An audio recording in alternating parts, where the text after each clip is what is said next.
Venise, noyée sous la deuxième plus grande aqua alta en un siècle. Mais l'eau n'est pas le seul danger qui la menace. Venise risque de perdre son statut de patrimoine mondial de l'UNESCO. La ville lacustre, l'un des 168 sites reconnus par l'organisation, a obtenu cette protection en 1987.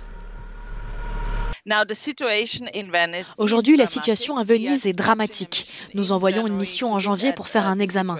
Il y a des problèmes de gestion, il y a des problèmes de surtourisme et bien sûr, il y a des problèmes d'inondation.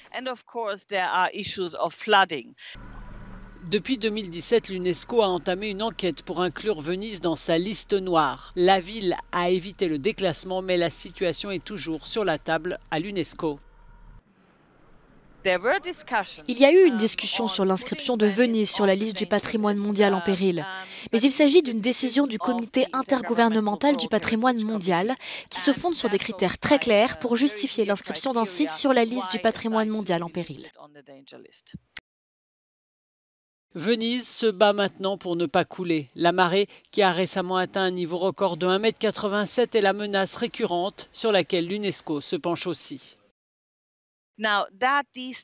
Les inondations déstabilisent les bâtiments et favorisent l'érosion, mais aussi l'introduction d'espèces qui attaquent le bois sur lequel Venise est construite parce qu'il est construit dans les eaux.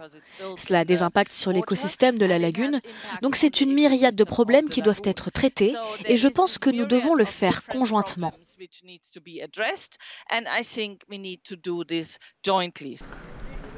Victime du changement climatique, la Sérénissime pourrait être un jour engloutie, menacée comme d'autres sites de l'UNESCO par la montée des eaux et l'érosion.